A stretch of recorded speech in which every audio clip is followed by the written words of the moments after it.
ప్రభుత్వ నిబంధనలకు విరుద్ధంగా ముందస్తు ప్రవేశాల ప్రచారాల నిర్వహిస్తున్న ఎరా ఇంటర్నేషనల్ పాఠశాలపై చర్యలు తీసుకోవాలని అనుమతులు లేకుండా నడుస్తున్న బిఎస్ ఇంటర్నేషనల్ పాఠశాలను సీజ్ చేయాలని ఏఐఎస్ఎఫ్ ఆధ్వర్యంలో అనంతపురం జిల్లాలో విద్యాశాఖ అధికారి కార్యాలయం ఎదుట ధర్నా నిర్వహించారు.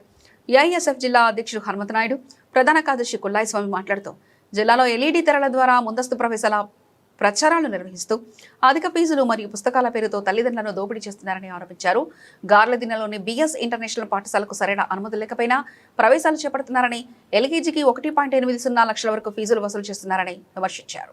అనంతపురం నగరంలో నిబంధనలకు విరుద్ధంగా అక్షరాల పేరుతో లక్షల వ్యాపారం చేస్తున్న ఎరా ఇంటర్నేషనల్ పాఠశాల పైన, అనుమతులు లేకుండా నడుపుతున్న బిఎస్ ఇంటర్నేషనల్ పాఠశాల పైన, అదేవిధంగా జిల్లా విద్యాశాఖ అధికారుల ఆదేశాలను తుంగలో తొక్కుతూ విచ్చలవిడిగా ముందస్తు అడ్మిషన్లు చేస్తున్నటువంటి నారాయణ, శ్రీ చైతన్య, భాష్యము, ఎస్ఆర్ కార్పొరేట్ ప్రైవేట్ విద్యా సంస్థల పైన చర్యలు తీసుకోవాలని ఈరోజు ఏఐఎస్ఎఫ్ ఆధ్వర్యంలో డిఈఓ కార్యాలయం దగ్గర ధర్నా కార్యక్రమం చేపట్టడం జరిగింది.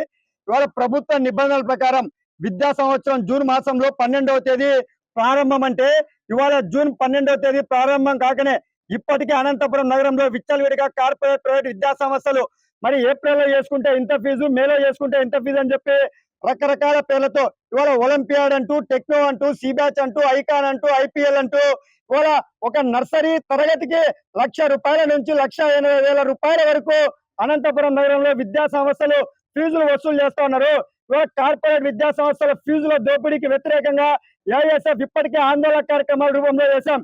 ఇదే జిల్లా విద్యాశాఖ అధికారులకు మరి వినతి పత్రాలు ఇచ్చాం. ఆధారాలతో సహా అందజేసా కూడా జిల్లా విద్యాశాఖ అధికారులు ఇంతవరకు ఏ ఒక్క విద్యా సంస్థ పైన కూడా యాక్షన్ తీసుకోలేదు. ఇదే అనంతపురం నగరంలో ఇవాళ ఒక రాజకీయ నాయకులకు సంబంధించినటువంటి ఒక కార్పొరేట్ విద్యా సంస్థల్లో విచ్చలవిడిగా ఒక ఎల్ఈడి స్క్రీన్ వేసుకొని ఎరా ఇంటర్నేషనల్ పాఠశాల జిల్లా వ్యాప్తంగా మరి సాయంత్రం వేళల్లో ప్రచారాలు నిర్వహిస్తా ఉన్నారు. దాన్ని ఏఐఎస్ఎఫ్ గా మేము అడ్డుకుంటే మీరు ఎవరికి చెప్పుకుంటారో చెప్పుకోండి. మాకు జిల్లా విద్యాశాఖ అధికారులే అనుమతులు జారీ చేశారు. మీరు కేసు అయినా పెట్టుకోండి, ఏమైనా పెట్టుకోండి, మేము అడ్మిషన్లు చేసేదే అని